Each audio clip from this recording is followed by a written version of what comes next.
where is it all headed? Why do we have this free will? What is God trying to teach us? Or kind of what's the point and what's the goal at the end of the day? The goal is, is tautologically, you can just say it's the self-exploration and self-identification of the primary teller.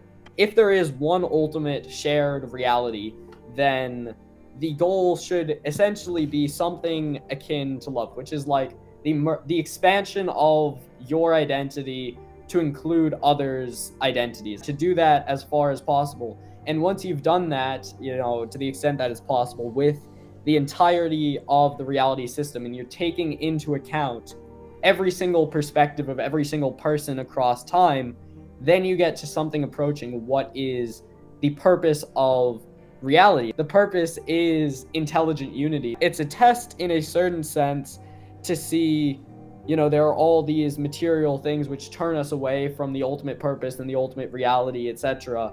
And then for us, the purpose is actually to realize that actually all of those things are illusory, and it's just to see essentially for reality, like what it's striving towards is for all of the separate souls, all of the separate individuals to realize their essential basis in unity and cohere on that basis. And then that dissolves the distinction between the many and the one. The one becomes multiple for the joy of becoming one again. And so it's that everything flows from the ultimate reality and then has to arduously find its way back to that.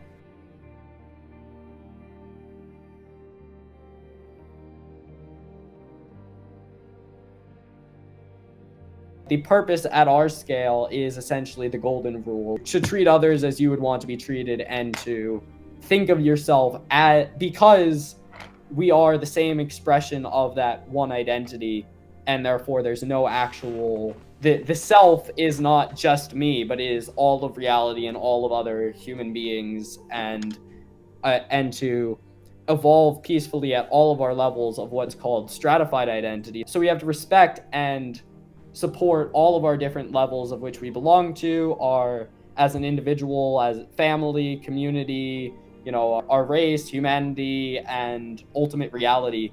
And to peacefully exist on all of those levels is like the ultimate goal. Essentially, secondary tellers working to unify and harmonize all of the different, forms of we have beauty and justice and brotherly love. And if you can bring all those together and bring everything that serves the primary teller into one unity and find its essence in there's this continuous process whereby your personal identity, even though it's fully one with God basically, is fortifying and continually renewing the self-identification of the primary teller. And so you are engaged in the world in the process of creation.